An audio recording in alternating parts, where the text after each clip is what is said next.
Okay, ഇനി ചുറ്റും ഒന്ന് നോക്കാനാട്ടോ പറയാ.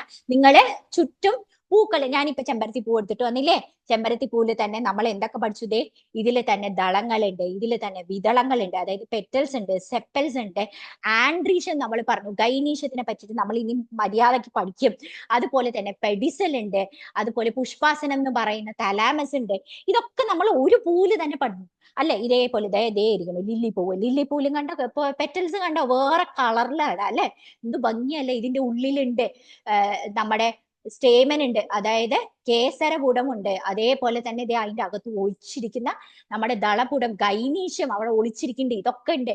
ഇതൊക്കെ നിങ്ങളുടെ അടുത്ത് നിരീക്ഷിക്കാൻ പറയാ അല്ലെ? ചുറ്റും നമ്മൾ പോയിട്ട് കാണണം. നമ്മൾ ശരിക്കും ചുമ്മാ അങ്ങ് കണ്ടിട്ട് പോകുന്നതല്ല, നമ്മൾ ശരിക്കും നിരീക്ഷിക്കണം, ഒബ്സർവ് ചെയ്യണം എന്ന് പറയാം. ഒരു ഹാൻഡ് ലെൻസ് നമ്മൾ കൈനോട്ടക്കാരൊക്കെ എടുക്കില്ലേ, ഒരു ഹാൻഡ് ലെൻസ്, അതും എടുത്തിട്ട് പോകണം. അതേപോലെ ഫോർസിപ്സ് ഇതാണ് ഫോർസിപ്സ് വെച്ചിട്ട് ഇതിനെ നമ്മൾ ഓരോരോ ഭാഗങ്ങളായിട്ട് വെട്ടി ഈ പറയുന്നത് പോലെ ഒരു A4 ഷീറ്റിൽ ഒട്ടിച്ചു വെക്കണം. എന്താണ് ഓരോന്നിന്റെ പേര് എന്ന് പറഞ്ഞിട്ട് നമ്മൾ വെട്ടി ഒട്ടിച്ചു വെക്കണം. ഓരോരോ പാർട്ട്, ഫ്ലവേഴ്സിന്റെ ഓരോരോ പാർട്ടായിട്ട് ഓരോരോ ഭാഗങ്ങളാക്കിയിട്ട് മാറ്റിയിട്ട് ഒരു ഷീറ്റ് പേപ്പറിൽ നിങ്ങൾ മാർക്ക് ചെയ്ത് വെക്കണം. ഓക്കെ, എന്നിട്ട് ടീച്ചറിന്റെ അടുത്ത് പറയണം ഇത് ചെയ്തിട്ടുണ്ടോ ഇല്ലയോ എന്നുള്ളത് ടീച്ചറിനോട് പറയണം കേട്ടോ. ഓക്കെ, അതിന്റെ ദളപുടവും കേസരപുടവും അതുപോലെ തന്നെ മറ്റേ പെറ്റൽസ് സെപ്പൽസ്, അതായത് ദളങ്ങളും വിതളങ്ങളും എല്ലാം നിങ്ങൾ മാർക്ക് ചെയ്തിട്ട് ടീച്ചറിന് അയച്ചു തരണം. ഓക്കെ, അത് കഴിഞ്ഞിട്ട് ഒബ്സർവ് ചെയ്യാനായിട്ട് ടെക്സ്റ്റിൽ പറഞ്ഞിട്ടുണ്ട്. അപ്പൊ ഇതാണ് നമ്മുടെ പെറ്റൽ എന്ന് പറയുന്ന ദളപുടം. ഓക്കെ, സെപ്പൽസ് എല്ലാവരെയും ചേർന്നിട്ട്, എല്ലാത്തിനെയും ചേർന്നിട്ടാണ് ദളപുടം എന്ന് പറയാ. സെപ്പൽസിനെ ചേർന്നിട്ടാണ് വിതളപുടം എന്ന് പറയാ. ഇത് ആൻഡ്രീഷ്യം, ഇതല്ല ആൻഡ്രീഷ്യം എന്ന് പറയുന്നത് ഇവിടെ ഉണ്ടാവും കേട്ടോ. ഇതാണ് ഈ കാണുന്ന സാധനം ഉണ്ടല്ലോ, ഇതാണ് ഇത് ഇങ്ങനെ വന്ന് ഇതിനെയാണ് നമ്മൾ ആൻഡ്രീഷ്യം, ഇതെല്ലാം ചേർന്നിട്ടാണ് ആൻഡ്രീഷ്യം എന്ന് പറയാം. ഒരെണ്ണത്തിന് നമ്മൾ പറയുന്ന പേരാണ് സ്റ്റേമൻ, കേസരം എന്ന് പറയാം. ഇത് കറക്റ്റ് അല്ല, ഗൈനീഷ്യം എന്ന് പറയുന്നത് ഇങ്ങനെയല്ല, കുറച്ചും കൂടി ഉണ്ട്. നമുക്ക് കുഴപ്പമില്ല, കുറച്ചും കൂടി കഴിയുമ്പോഴത്തേക്കും മനസ്സിലാവും. ഇത് കണ്ടോ, ഇത് ഗൈനീഷ്യത്തിന്റെ ഭാഗമാണ്. ഈ ഒരു ചെടിയിൽ ഈ ചുമന്ന കളറിൽ കാണല്ലേ, വെൽവെറ്റ് പോലെ, ഇത് ഗൈനീഷ്യത്തിന്റെ ഭാഗമാണെന്ന് പറയാം. സ്റ്റേമൻ നമുക്ക് വൃത്തിക്ക് കാണാൻ പറ്റും, ഇതിന്റെ ഉള്ളിൽ, ഈ ബാഗിന്റെ ഉള്ളിൽ എന്താന്നേ കാണാൻ പറ്റാത്തേ ഉള്ളൂ. പക്ഷെ ഗൈനീഷ്യം ഇതിന്റെ ഉള്ളിലോട്ടുണ്ട്, ഇതിന്റെ താഴോട്ടും ഉണ്ട്. അങ്ങനെയാണ് ഗൈനീഷ്യം ഉണ്ടാവുക കേട്ടോ. ഓക്കെ, അത് നമുക്ക് ഡീറ്റെയിൽ ആയിട്ട് ഇനി അങ്ങോട്ട് നമ്മൾ പഠിക്കും. ഓക്കെ, ആൻഡ്രീഷ്യവും ഗൈനീഷ്യവും ഡീറ്റെയിൽ ആയിട്ട് പഠിക്കും. അപ്പൊ നമ്മൾ നേരത്തെ ഇനി നമ്മൾ പഠിക്കാൻ പോകുന്നതാണ് കംപ്ലീറ്റ് ഫ്ലവർ. കംപ്ലീറ്റ് ഫ്ലവർ എന്ന് പറയുന്നത് എന്താ? എല്ലാ ഭാഗങ്ങളും ഒന്നിച്ചുള്ളതിനെയാണ് എല്ലാ ഭാഗങ്ങളും ഉള്ളത്, അതായത് കാലിക്സ്, കൊറോള, ആൻഡ്രീഷ്യം, ഗൈനീഷ്യം. ഈ 4 മെയിൻ ഭാഗങ്ങൾ, വിതളപുടവും ദളപുടവും കേസരപുടവും ജനിപുടവും എന്നീ 4 ഭാഗങ്ങളാണ് ഒരു പൂവിൽ ഏറ്റവും പ്രധാനമായിട്ടുള്ളത്. കാലിക്സ്, കൊറോള, ആൻഡ്രീഷ്യം, ഗൈനീഷ്യം, ഇവര് 4 മെയിൻ പാർട്സ് ആണ്. ഈ 4 ഭാഗങ്ങളും ഒരു പൂവിലുണ്ടെങ്കിൽ അതിനെ നമ്മൾ കംപ്ലീറ്റ് ഫ്ലവർ എന്ന് പറയും, പൂർണ്ണ പുഷ്പം എന്ന് പറയും. ഈ 4 ഭാഗങ്ങളും ഉള്ള പൂവിനെയാണ് നമ്മൾ പൂർണ്ണ പുഷ്പം അല്ലെങ്കിൽ complete flower. A flower with all the 4 parts is known as a complete flower. നമ്മുടെ ചെമ്പരത്തി പൂവ് കംപ്ലീറ്റ് ഫ്ലവർ ആണ്, നമ്മുടെ റോസാപ്പൂവ് കംപ്ലീറ്റ് ഫ്ലവർ ആണ്, നമ്മുടെ മുല്ലപ്പൂവ് കംപ്ലീറ്റ് ഫ്ലവർ ആണ്. അങ്ങനെ പല കംപ്ലീറ്റ് ഫ്ലവേഴ്സും ഉണ്ട്. അതേസമയം ചിലത് പൂർണ്ണ പുഷ്പങ്ങൾ അല്ലാതെ ഉണ്ട് കേട്ടാ, പൂർണ്ണ പുഷ്പങ്ങൾ, ഇൻകംപ്ലീറ്റ് ഫ്ലവേഴ്സ്. ചിലതിൽ ആണിന്റെ ഭാഗം മാത്രമേ ഉള്ളൂ, ചിലതിൽ പെണ്ണിന്റെ ഭാഗം മാത്രമേ ഉള്ളൂ. അങ്ങനെയുള്ളത് ഇൻകംപ്ലീറ്റ് ഫ്ലവേഴ്സ് ആണ്.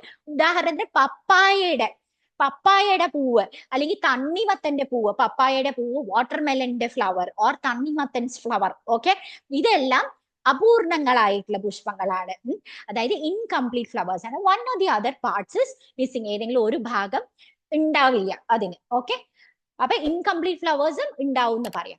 ഇനി നമുക്ക് ഒരു പ്രോജക്ട് ചെയ്യാന്നാണ് പറഞ്ഞത്, നിങ്ങളോട് തന്നെയാണ് കേട്ടോ ചെയ്യാൻ പറഞ്ഞേക്കണേ. എല്ലാ ഫ്ലവേഴ്സും കംപ്ലീറ്റ് ആണോ? അല്ല. എല്ലാ പുഷ്പങ്ങളും കംപ്ലീറ്റ് ഫ്ലവേഴ്സ് അല്ല. അപ്പൊ ചുറ്റും കാണുന്ന വഴി കൂടി നടക്കുമ്പോഴത്തേക്ക് അവിടെ കാണുന്ന പുഷ്പങ്ങളെല്ലാം എടുത്തിട്ട് അതിനെ ഒബ്സർവ് ചെയ്യാനായിട്ട് നിങ്ങളുടെ ടെക്സ്റ്റിൽ പറഞ്ഞിട്ടുണ്ട്. ചെമ്പരത്തി പൂവ് എങ്ങനെയാണ്? നേരത്തെ നിറങ്ങൾ മാത്രമാണോ ഒബ്സർവ് ചെയ്യാൻ പറഞ്ഞത്? ഇപ്പൊ നിങ്ങൾ വലിയ കുട്ടികളായി. അപ്പൊ നിങ്ങളുടെ അടുത്ത് പൂഞ്ഞെട്ട് നീളുണ്ടോ ചോദിച്ചോ? ചെമ്പരത്തി പൂവില് ഷൂ ഫ്ലവറിൽ നീളുണ്ട്. കോണിന്റെ ആകൃതിയിലാണ് ചെമ്പരത്തി പൂവ് ഉള്ളത്. ചെമ്പരത്തി പൂവിന്റെ പുഷ്പാസനം ഉള്ളത് കോൺ ഷേപ്ഡ് ആണ്. സെപ്പൽസ് ഉണ്ട് അല്ലെ? പെറ്റൽസ് എന്ന് പറയുന്ന ദളങ്ങൾ, പെറ്റൽസ് എന്ന് പറയുന്ന ദളങ്ങളുണ്ട്, സെപ്പൽസ് എന്ന് പറയുന്ന വിദളങ്ങളുണ്ട്. ആൻഡ്രീഷ്യം, കേസരകൂടം നല്ല മനോഹരമായിട്ടുണ്ട്. കേസരകൂടം. ഗൈനീഷ്യം ഉണ്ട്. ഓക്കെ, ഗൈനീഷ്യം എന്ന് പറയുന്ന ജനിപുടവും ഉണ്ട്. ഇനി ജാസ്മിൻ, മുല്ലപ്പൂ എടുത്തു. കുഞ്ഞാണല്ലേ, നീളം കുറവാണ്. നീളം കുറഞ്ഞ ഒരു പൂഞ്ഞെട്ടാണ്, ഷോർട്ട് ആൻഡ് തിൻ ആയിട്ടുള്ള പൂഞ്ഞെട്ടാണ് അതിനുള്ളത്. തലാമസ് എങ്ങനെ, പുഷ്പാസന എങ്ങനെ ഉണ്ടാവും മുല്ലപ്പൂവിൻ്റെത്? കുറച്ചിങ്ങനെ ഗുണ്ടുമായിട്ടുണ്ടാവും, തടിച്ചിട്ടുണ്ടാവും, സ്വോളനായിട്ട് വിടർന്നിട്ടുണ്ടാവും അല്ലെ, വിടർന്നിട്ടുണ്ടാവും. സെപ്പൽസ് ഉണ്ട്, ഇതിന് സെപ്പൽസ് ഉണ്ട്, വിദളങ്ങളുണ്ട്. പെറ്റൽസ്, ദളങ്ങളുണ്ട്. ആൻഡ്രീഷ്യം ഉണ്ട്, അതായത് കേസരപുടവും ഉണ്ട്, ജനിപുടം ഗൈനീഷ്യവും ഉണ്ട്. റോസാപ്പൂവിന് നീളമുള്ള തണ്ടാണ്, നീളമുള്ള പൂഞ്ഞെട്ടാണ്. ഇതിനും ഒരു കപ്പ് ഷേപ്പിലായിരിക്കും റോസാപ്പൂവിന്റെ പുഷ്പാസന ഉണ്ടാവുക. ഇതൊക്കെ നിങ്ങൾ തനിയെ ചെയ്യേണ്ടതാട്ടോ, ഇത് എഴുതി വെക്കാൻ പറഞ്ഞു എന്ന് മാത്രമേ ഉള്ളൂ. പിന്നെ സെപ്പൽസ്, അതായത് വിദളങ്ങൾ ഇതിനും ഉണ്ട്, ദളങ്ങളും ഇതിനുണ്ട്. ഓഫ്കോഴ്സ് നല്ല ഭംഗിയുള്ള ദളങ്ങളല്ലേ റോസാപ്പൂവിൻ്റെത്. ആൻഡ്രീഷ്യം ഉണ്ട്, കേസരപുടവും ഉണ്ട്, ജനിപുടം ഗൈനീഷ്യവും ഇതിനുണ്ട്. ഓക്കെ, അപ്പൊ ചുറ്റും കാണുന്ന പൂക്കളെ ഒബ്സർവ് ചെയ്തിട്ട് നല്ലോണം ഒന്ന് നിരീക്ഷിച്ചിട്ട് നിങ്ങളും ഇതേപോലെ കുറച്ചും കൂടി പൂക്കളുടെ കാര്യം എഴുതി വെക്കണം കേട്ടോ. വെണ്ടയുടെ പൂവൊക്കെ ഉണ്ട് അല്ലേ, അതിനെ പറ്റിയിട്ടൊക്കെ എഴുതി വെക്കണം കേട്ടോ. ഓക്കെ, ഇനി നല്ലോണം ഈ പട്ടികയൊന്ന് വിശകലനം ചെയ്തിട്ട് നിങ്ങളൊരു റിപ്പോർട്ട് തയ്യാറാക്കണം. അതായത് എല്ലാ പൂക്കളും ഒരേപോലെയല്ല, ചില പൂക്കളിലെ എല്ലാ ഭാഗങ്ങളും കാലിക്സ്, കൊറോള, ആൻഡ്രീഷ്യം, ഗൈനീഷ്യം ഉണ്ട്. അതായത് കാലിക്സ് എന്ന് പറഞ്ഞാൽ വിദളപുടവും ദളപുടവും ജനിപുടവും അതുപോലെ കേസരപുടവും ഉണ്ട്. അങ്ങനെയുള്ളവയെ പൂർണ്ണപുഷ്പങ്ങൾ എന്ന് പറയും, അതായത് കംപ്ലീറ്റ് ഫ്ലവേഴ്സ് എന്ന് പറയും. ബാക്കിയുള്ള അപൂർണമായ പുഷ്പങ്ങൾ ഏതൊക്കെയാണ്, പൂർണ്ണമല്ലാത്ത പുഷ്പങ്ങൾ ഏതൊക്കെയാണ്, ഇത് നിങ്ങൾ അറിഞ്ഞ് ഒന്ന് മനസ്സിലാക്കിയിട്ട് അതൊന്ന് മാർക്ക് ചെയ്തിട്ട് ഇടണം. അപ്പൊ പെഡിസലിന്റെയും തലാമസ്, പൂഞ്ഞെട്ടിന്റെയും പുഷ്പാസനത്തിന്റെയും വലിപ്പം തന്നെ എല്ലാ ചെടികളിലും പല പൂക്കളിലും വ്യത്യാസമായിട്ടുണ്ടാവും എന്ന് പറയാം. സെപ്പൽസ്, പെറ്റൽസ്, സ്റ്റേവൻസ്, കാർപ്പൽസ് പലതിലും പ്രസന്റ് ആണ്. പക്ഷെ അതിന്റെ എണ്ണവും വ്യത്യാസമാണ്. ശംഖുപുഷ്പത്തിലെ എണ്ണം, ശംഖുപുഷ്പം അല്ലെ, ശംഖുപുഷ്പത്തിന്റെ ഇതളുകളുടെ എണ്ണമല്ല ഒരു റോസാപ്പൂവിന്റെ റോസാപ്പൂവിന്റെ ഇതളുകളുടെ എണ്ണമല്ല ചെമ്പരത്തി പൂവിന്റെ ഇതളിന് അല്ലെ. അപ്പൊ ഇതളുകളുടെ എണ്ണത്തില് വ്യത്യാസമുണ്ട്, ഇതളുകളുടെ സൈസില്, അതായത് നമ്പർ വേരീസ്. ഇത് ഇതളുകളുടെ കാര്യം മാത്രമല്ല, സ്റ്റേമെൻസ് അതായത് വിദളങ്ങൾ വ്യത്യാസമായിട്ടുണ്ടാവും. എത്ര കാർപ്പലുണ്ട്, കാർപ്പൽ എന്ന് പറയുന്നത് നമ്മൾ പറഞ്ഞു പെൺ പ്രത്യുൽപാദന ഭാഗമാണ് അല്ലെ. ജനികൾ എത്ര എണ്ണമുണ്ട് എന്നുള്ളതും പലതിലും വ്യത്യാസമുണ്ട്. ഇതാണ് നമ്മുടെ റിപ്പോർട്ട്. എല്ലാം വ്യത്യാസമാണ്, വ്യത്യസ്തതയുടെ കളിയാണ് പ്രകൃതിയിൽ നമ്മുടെ ചുറ്റും കാണുന്നത് എന്ന് പറഞ്ഞിട്ട് പറയാം. ഓക്കെ, ഇതാണ് നമ്മുടെ റിപ്പോർട്ട്. പെഡിസലിന്റെയും തലാമസിന്റെയും പൂഞ്ഞെട്ടിന്റെയും പുഷ്പാസനത്തിന്റെയും ആകൃതിയും വലിപ്പവും ഷേപ്പും സൈസും ഡിഫറെന്റ് ആണ്, വ്യത്യസ്തമാണ്. അതുപോലെ തന്നെ സെപ്പൽസ്, പെറ്റൽസ്, സ്റ്റേമൻസ്, കാർപ്പൽ മിക്കതിലും ഉണ്ടാവും, ചിലതിൽ ഉണ്ടാവില്ല. അങ്ങനെയാണെങ്കിൽ അവരുടെ എണ്ണമേ വ്യത്യാസമുള്ള പൂക്കൾ തമ്മിൽ അങ്ങനെ വ്യത്യാസമുണ്ട്. വിദളങ്ങളും ദളങ്ങളും കേസരപുടവും ജനിപുടവും ഉണ്ടാവും, പക്ഷെ അവരുടെ എണ്ണത്തിൽ വ്യത്യാസം ഉണ്ടാവും. അങ്ങനെ മൊത്തത്തിൽ ഭയങ്കര വ്യത്യസ്തമാണ് നമുക്ക് ചുറ്റും കാണുന്ന പ്രകൃതി എന്നാണ് നമ്മൾ ഈ ഒരു വീഡിയോയില് മനസ്സിലാക്കിയത്. ഓക്കെ, ഇനി നോൺ ഫ്ലവറിംഗ് പ്ലാന്റ്സ് എന്ന് പറഞ്ഞു കഴിഞ്ഞാൽ എന്താണ്, ഇതും കൂടി കഴിഞ്ഞിട്ട് നമുക്ക് നിർത്താട്ടോ. നോൺ ഫ്ലവറിംഗ് പ്ലാന്റ്സ് എന്ന് പറഞ്ഞാൽ പൂക്കാത്ത സസ്യങ്ങൾ. എല്ലാ ചെടികൾക്കും പൂക്കുണ്ടോ? എല്ലാ ചെടിയിലും പൂ ഉണ്ടെങ്കിൽ ഒരു ഭംഗിയില്ലല്ലോ. ചില ചെടികൾ തീരുമാനിച്ചു എനിക്ക് പൂ വേണ്ട എന്ന് തീരുമാനിച്ചു. Not all plants have flowers.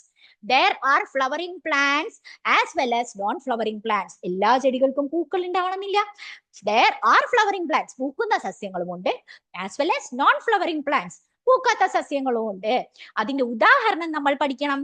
Of course ഉദാഹരണം ഈസ് വെരി ഇമ്പോർട്ടന്റ്. ഉദാഹരണം ഇമ്പോർട്ടന്റ് ആണ്. എന്തൊക്കെയാണ്? സൈക്കസ്, പൈൻ മരങ്ങൾ. ഊട്ടിയിലൊക്കെ പോകുമ്പോ പൈൻ മരങ്ങൾ നമ്മൾ കാണാറില്ലേ മക്കളെ? ഫേൺസ്, പന്നൽ നമ്മുടെ വീട്ടിൽ തന്നെ ഉണ്ടാവും ചിലപ്പോ ഫേൺസ്, പന്നൽ എന്ന് പറയുന്ന സംഭവങ്ങള്. അതൊക്കെ നോൺ ഫ്ലവറിങ്. സൈക്കസ് മരങ്ങൾ നമ്മൾ കാണാറുണ്ട്. ഇപ്പൊ ഭംഗിക്കൊക്കെ അവിടെ വെക്കുന്നത് കാണാം. സൈക്കസ്, പൈൻ, ഫേൺസ്, അതായത് സൈക്കസും പൈനും പന്നൽ പോലത്തെ സസ്യങ്ങളൊന്നും പൂക്കൾ ഉണ്ടാക്കില്ല. ഓക്കെ, അങ്ങനെയുള്ള മരങ്ങളെ പറ്റിയിട്ട് നമുക്ക് പഠിക്കാനുണ്ട്. ഓക്കെ, ഇത്ര മാത്രമേ പഠിക്കാനുള്ളൂ. ഇനി നീലക്കുറിഞ്ഞിനെ പറ്റിയിട്ട് വായിക്കാൻ പറഞ്ഞു. നീലക്കുറിഞ്ഞി എന്ന് പറയുന്നത് നമ്മുടെ പശ്ചിമഘട്ട വെസ്റ്റേൺ ഗാട്സ്, അതായത് പശ്ചിമ ഘട്ടത്തിലുള്ള മലനിരകളിൽ നല്ല ഭംഗിയുള്ള ഒരു കുറ്റിച്ചെടിയാണ്. അതിൽ നീല പൂക്കളുണ്ട്. ആ നീല പൂക്കളെ നമ്മൾ നീലക്കുറിഞ്ഞി എന്ന് പറയും. നീലക്കുറിഞ്ഞി ഈസ് എ ശ്രബ്. അതെ, ശ്രബ് എന്ന് പറഞ്ഞാൽ കുഞ്ഞിച്ചെടി, കുഞ്ഞു ചെടി, അതിനെയാണ് ശ്രബ് എന്ന് പറയാം. നീലക്കുറിഞ്ഞി എവിടെയാണ് ഉണ്ടാവുന്നത്? വെസ്റ്റേൺ ഗട്ട്സിലാണ് ഉണ്ടാവുന്നത്. നല്ല നീല കളറുള്ള ബ്ലൂ കളർ ഫ്ലവർ ആണ്. ബ്ലൂ കളർ ഫ്ലവറിലാണ് ആണുള്ളത്, നല്ല നീല കളറിൽ. അതിന്റെ പേരാണ് നീലക്കുറിഞ്ഞി എന്ന് പറഞ്ഞിട്ട്. സമുദ്രനിരപ്പിൽ നിന്നും ഏതാണ്ട് 1200 മീറ്റർ ഉയരത്തിൽ പുൽമേടുകളിലും ചോലവനങ്ങളിലുമാണ് ഇത് കാണുന്നത്. എവിടെയാ ഉള്ളത്? ഗ്രാസ് ലാൻഡ്സിൽ, അതായത് പുൽമേടുകളിലും ഷോല ഫോറസ്റ്റിലും. എവിടെയാ ഈ ഷോല ഫോറസ്റ്റും ഗ്രാസ് ലാൻഡും എവിടെയാണുള്ളത്? അത് അതായത് സമുദ്രനിരപ്പിന് ഏതാണ്ട് 1200 മീറ്റേഴ്സ് മുകളിൽ, ഓൾട്ടിറ്റ്യൂഡ് അത്രയും മുകളിലാണ്. ആ മലനിരകളിലാണ് നീലക്കുറിഞ്ഞി അങ്ങ് പൂക്കുന്നത്. കുറെ നീലക്കുറിഞ്ഞി എന്ന് പറയുന്നത് ശരിക്കും കുറിഞ്ഞി എന്ന് പറയുന്ന വിഭാഗത്തില് പെട്ടതാണ് നീലക്കുറിഞ്ഞി. കുറിഞ്ഞി എന്ന് പറയുന്ന വിഭാഗത്തിൽ പല പല ചെടികളുണ്ട്, അതിൽ ഒരെണ്ണം മാത്രമാണ്. പശ്ചിമഘട്ടത്തിൽ കാണുന്ന കുറിഞ്ഞികളിൽ ഒന്ന് മാത്രമാണ് നീലക്കുറിഞ്ഞി. പക്ഷെ ഇവിടെ പ്രത്യേകത എന്താ? 12 വർഷത്തിൽ, ദേ ഫ്ലവർ വൺസ് ഇൻ 12 ഇയേഴ്സ്, 12 വർഷത്തിൽ ഒരിക്കൽ പൂക്കും. അങ്ങ് എന്താ പറയാ, ഓണാഘോഷം പോലെ, മാലപ്പടക്കം പോലെ എല്ലാം കൂടി അങ്ങോട്ട് പൂക്കും. അപ്പൊ മുഴുവൻ അങ്ങ് നീല കളറിലുണ്ടാവും, നല്ല ഭംഗിയായിരിക്കും അപ്പൊ കാണാനായിട്ട്. അപ്പൊ കുറെ ടൂറിസ്റ്റുകാരൊക്കെ ഇത് കാണാനായിട്ട് വരും. ഓക്കെ, ആ ഭാഗത്തുള്ളവർ ഇത് കാണുന്നുണ്ടെങ്കിൽ ഒന്ന് മെസ്സേജ് ചെയ്യണം. ഇത് കണ്ടിട്ടുള്ളവരും ഉണ്ടെന്നുണ്ടെങ്കിൽ കമന്റ് ഇടണം കേട്ടോ. എങ്ങനെ ഉണ്ടായിരുന്നു നിങ്ങളുടെ ഒരു എക്സ്പീരിയൻസ് എന്ന് പറയട്ടെ. Their flowering season is from August to October. 12 വർഷത്തിൽ ഒരിക്കൽ കൂട്ടമായിട്ട് പൂവിടുന്നത് ഓഗസ്റ്റ് തൊട്ട് ഒക്ടോബർ വരെയാണ് ഇവിടത്തെ പൂക്കാലം. ഓക്കെ, അപ്പൊ ഇത് നീലക്കുറിഞ്ഞി. ഓക്കെ, ഇനി നമുക്ക് പഠിക്കാനുള്ളത് പൂവിന്റെ ധർമ്മങ്ങളാണ്. ഇതും കൂടി കഴിഞ്ഞാൽ നമ്മൾ നിർത്തുകയാണ്. പൂവിന്റെ ധർമ്മങ്ങൾ എന്ന് പറഞ്ഞു കഴിഞ്ഞാൽ എന്താണ്? What are the benefits? Flower ഉണ്ടാവുന്നതിന്റെ ബെനിഫിറ്റ്സ് എന്താണ്? What are the benefits of flowering in plant? ചെടികളിൽ പൂക്കൾ ഉണ്ടാകുന്നത് കൊണ്ട് എന്താ മക്കളെ പ്രയോജനം? എന്താണെന്ന് നോക്കാം. Fruit is form from a flower. പൂവിൽ നിന്നാണ് ഫലം ഉണ്ടാവുന്നത്. ആ ഫലത്തിന്റെ ഉള്ളിലാണ് ഫ്ലവറിൽ നിന്നും ഫ്രൂട്ട് ഉണ്ടായി, ഫ്രൂട്ടിന്റെ ഉള്ളിൽ സീഡ് ഉണ്ടായി, വിത്ത് ഉണ്ടായി, വിത്തിൽ നിന്നും പുതിയൊരു ചെടി വന്നു. It helps in fruit helps in seed production, വിത്ത് ഉൽപാദനത്തിന് സഹായിക്കുന്നു. ആൻഡ് ദിസ് വിത്ത്, ദാറ്റ് ഈസ് സീഡ്, വിത്ത് ഹെൽപ്സ് ഇൻ, വിത്ത് എന്ത് ചെയ്യും? സസ്യങ്ങളുടെ വികസനം, പുതിയ സസ്യങ്ങളുടെ, പുതിയ ചെടികൾ ഉണ്ടാവാനായിട്ട് സഹായിക്കുന്നു, പുതിയ സസ്യങ്ങളുടെ വികസനത്തിന് സഹായിക്കുന്നു. It helps in the development of new plants. So fruit is formed from a flower, and this fruit has seed. It helps in seed production, and moreover it helps in the development of new plants, പുതിയ സസ്യങ്ങളുടെ വികസനത്തിന് സഹായിക്കുന്നു. Fruit എന്ന് പറയുന്നത്, അതായത് ഫലം എന്ന് പറയുന്നത്, fruit is formed from seeds. Okay, അതായത് പൂവിൽ നിന്നാണ് ഫലങ്ങൾ ഉണ്ടാവുന്നത്. ഫലവും ഫലത്തിനുള്ളിലുള്ള വിത്തും ഉണ്ടാവുന്നത് എവിടെ നിന്നാ? പൂക്കളിൽ നിന്നാണ്. Fruit is form from the flower and inside the fruit is the seed. Within the fruit there is A seed. ആ സീഡിൽ നിന്നാണ് പുതിയ പ്ലാന്റ് വരുന്നത്. ഓക്കെ, പൂവിൽ നിന്നും ഫലം ഉണ്ടാവും, ഫലത്തിനുള്ളിൽ വിത്തുണ്ട്, വിത്തിൽ നിന്നും ചെടി വരും. Okay, so flower gets converted in to, flower എന്താവും? Flower gets converted in to fruit. Okay, and ഫ്രൂട്ടിന്റെ ഉള്ളിൽ, ഇൻസൈഡ് ദ ഫ്രൂട്ട്, ഉള്ളിൽ എന്തുണ്ട്? സീഡ് ഉണ്ട്. സീഡ് എന്ന് പറഞ്ഞാൽ എന്താണ്? വിത്ത് അല്ലെ? സീഡ് എന്ന് പറഞ്ഞു കഴിഞ്ഞാൽ വിത്ത് ഉണ്ട്. ഫ്രൂട്ട് എന്ന് പറഞ്ഞാൽ എന്താ? ഫലം ഉണ്ടാവും. ഓക്കെ, ആ സീഡാണ് it gets transformed in to a new plant. പുതിയ ചെടി ഉണ്ടാവുന്നത് എവിടെ നിന്നാണ്? വിത്തിൽ നിന്നാണ്. ഓക്കെ, അപ്പൊ എങ്ങനെയാ മാഷേ ഫ്ലവറിൽ നിന്നും ഫ്രൂട്ടും ഫ്രൂട്ടിന്റെ ഉള്ളിൽ സീഡും ഉള്ളത്? എങ്ങനെയാണ് പൂവിൽ നിന്നും ഫലം ഉണ്ടാവുന്നത്, ഫലത്തിനുള്ളിൽ വിത്ത് ഉണ്ടാവുന്നത്? എങ്ങനെയാ അത്? ഫ്രൂട്ട്സും സീഡ്സും ഉണ്ടാവണത് റീപ്രൊഡക്ഷൻ വഴി, പ്രത്യുൽപാദനം വഴി. പ്രത്യുൽപാദനത്തിലൂടെയാണ് നമുക്ക് ഫലവും വിത്തും, അതായത് ഫ്രൂട്ടും അതിൻ്റെ ഉള്ളിൽ സീഡും ഉണ്ടാകും. സീഡാണ് സീഡിനെ, അതായത് വിത്തിനെ പ്രൊട്ടക്ട് ചെയ്യാനും അതുപോലെ തന്നെ പല സ്ഥലങ്ങളിൽ കൊണ്ടിടാനും ഒക്കെ ആയിട്ടാണ് ഫലം ഉണ്ടാവുന്നത്. ഓക്കെ, ഫ്രൂട്ട് ഉണ്ടാവുന്നത്. അത് നമുക്ക് നോക്കാം. പക്ഷെ നമ്മുടെ പൂവിന്റെ ഏറ്റവും മെയിൻ പണി എന്താണ്? എപ്പോഴും ഫ്ലവർ, ഒരു പ്ലാന്റിന്റെ ലക്ഷ്യം എന്ന് പറയുന്നത്, ഒരു ചെടിയുടെ ലക്ഷ്യം എന്ന് പറയുന്നത് കുഞ്ഞു ചെടി ഉണ്ടാക്കുക. എപ്പോഴും നമുക്ക് കുഞ്ഞു ചെടി ഉണ്ടാവണം. ഓക്കെ, ഒരു കുട്ടി ഉണ്ടാവണം. അങ്ങനെയാണ് നമ്മുടെ പ്ലാന്റുകളുടെ ലക്ഷ്യം എന്ന് പറയുന്നത്. അതിനു വേണ്ടിയിട്ടാണ് പൂക്കൾ ഉണ്ടാവുന്നത്, അപ്പൊ ഫ്ലവേഴ്സ് ഉണ്ടാവുന്നത്. അപ്പൊ ആ ഫ്ലവർ മാത്രം ഉണ്ടായ, ഫ്ലവറിൽ ആരാണ് important? there should be male gamete. എപ്പോഴും പ്രത്യുൽപാദനം, അതായത് റീപ്രൊഡക്ഷൻ നടക്കണമെങ്കിൽ മെയിൽ ഗാമേറ്റും ഉണ്ടാവണം, ഫീമെയിൽ ഗാമേറ്റും ഉണ്ടാവണം. ഫീമെയിൽ ഗാമേറ്റും ഉണ്ടാവണം. ഇതിന്റെ മലയാളം എന്താണ്?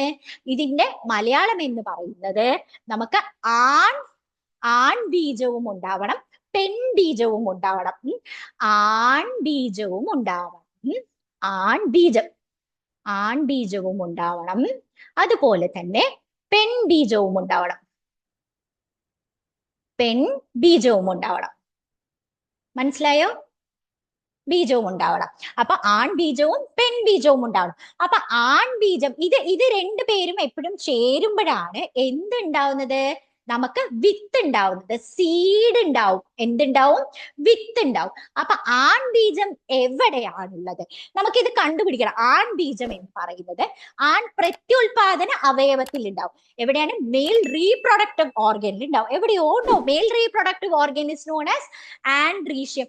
പെൺ ബീജം എവിടെ ഉണ്ടാവും? ഫീമെയിൽ ഗാമേറ്റ് എവിടെ ഉണ്ടാവും? ഗൈനീഷ്യം, ഫീമെയിൽ റീപ്രൊഡക്റ്റീവ് ഓർഗൻ, പെൺ പ്രത്യുൽപാദന അവയവം, ജനിപുടം ഗൈനീഷ്യത്തിൽ ഉണ്ടാവും. ഇവര് രണ്ടുപേരും ചേരണം എങ്കിൽ മാത്രമേ സീഡ് അല്ലെങ്കിൽ വിത്ത് ഉണ്ടാവും. വിത്ത് പോയി മണ്ണിൽ വീണ് കറക്റ്റ് ആയിട്ടുള്ള എന്താ പറയാ ടെമ്പറേച്ചർ അല്ലെങ്കിൽ താപം, കറക്റ്റ് ചൂട്, കറക്റ്റ് വെള്ളം, ഇങ്ങനത്തെ പരിപാടികളൊക്കെ കിട്ടിയാൽ മാത്രമേ കുഞ്ഞു ചെടി ഉണ്ടാവുള്ളൂ. സോ എപ്പോഴും പ്രത്യുൽപാദനം നടത്താൻ വേണ്ടിയിട്ടാണ് വിത്ത് ഉണ്ടാവുക. അതായത് റീപ്രൊഡക്ഷൻ നടക്കുക, ഒരു കുഞ്ഞു ചെടീനെ ഉണ്ടാക്കാനാണ് വിത്ത് ഉണ്ടാവുന്നത്. വിത്ത് ഉണ്ടാവണം എന്നുണ്ടെങ്കിൽ ആൺ ബീജവും പെൺ ബീജവും, മെയിൽ ഗാമേറ്റും ഫീമെയിൽ ഗാമേറ്റും ഒന്ന് ചേരണം. മെയിൽ ഗാമേറ്റിനെ എവിടെ നമ്മൾ കാണും? ആൻഡ്രീഷ്യത്തിൽ കാണും. എവിടെ നമ്മൾ കാണും? Male gamete is there in androecium. ആൻഡ്രീഷ്യത്തില് എന്തൊക്കെയാണ് ഉള്ളത് എന്ന് നമ്മൾ പഠിച്ചു അല്ലെ? ആൻഡ്രീഷ്യത്തിൽ എന്തൊക്കെയാണുള്ളത് നമുക്കൊന്ന് നോക്കാം. ഞാൻ എവിടെയോ എഴുതിയിട്ടിട്ടുണ്ട്. ആൻഡ്രീഷ്യത്തിൽ നമുക്ക് ഇനി അങ്ങോട്ടേക്ക് വരാം. ആൻഡ്രീഷ്യത്തിലും ഗൈനീഷ്യത്തിലും ഇതാണ് ചെടികളുടെ പല ഭാഗങ്ങൾ എന്ന് നമ്മൾ പഠിച്ചു അല്ലെ? ആൻഡ്രീഷ്യം എന്ന് പറയുന്നത് മെയിൽ പ്രത്യുൽപാദന ഭാഗം, ആൺ പ്രത്യുൽപാദന ഭാഗം. ഗൈനീഷ്യം, ജനിപുടം എന്ന് പറയുന്നത് ഫീമെയിൽ റീപ്രൊഡക്റ്റീവ് ഓർഗൻ, പെൺ പ്രത്യുൽപാദന ഭാഗം എന്ന് നമ്മൾ പറഞ്ഞു. ഇനി അതിന്റെ ആൻഡ്രീഷ്യത്തിന്റെ ഉള്ളിലാണ്, എന്തിന്റെ ഉള്ളിലാണ്? ആൻഡ്രീഷ്യത്തിന്റെ ഉള്ളിലാണ് എന്തുള്ളത്? ആൻഡ്രീഷ്യത്തിന്റെ ഉള്ളിലാണ് സ്റ്റേമൻ ഉള്ളത്. ഓക്കെ, സ്റ്റേമൻ ഉള്ളത്. ഗൈനീഷ്യത്തിന്റെ ഉള്ളിലാണ് കാർപ്പൽ ഉള്ളത് എന്ന് നമ്മൾ പറഞ്ഞു. ആൺ പ്രത്യുൽപാദനത്തിന്റെ ഭാഗത്തിന്റെ ഉള്ളില് മെയിൽ ഗാമേറ്റ് ഉണ്ടാവും. എന്തുണ്ടാവും? മെയിൽ ഗാമേറ്റ് ഉണ്ടാവും. മെയിൽ ഗാമേറ്റ് എന്ന് പറയുന്നത് ആൺ ബീജം ഉണ്ടാവും. പെൺ റീപ്രൊഡക്റ്റീവ് ഓർഗന്റെ ഉള്ളിലാണ്, ഫീമെയിൽ റീപ്രൊഡക്റ്റീവ് ഓർഗന്റെ ഉള്ളിലാണ് പെൺ ബീജം ഉണ്ടാവുന്നത്. ഓക്കെ, അപ്പൊ ഇതിന്റെ ഉള്ളിൽ എന്തൊക്കെയാണ് ഉള്ളതെന്നാണ് നമുക്ക് ഇനി അടുത്തത് പഠിക്കാനുള്ളത്.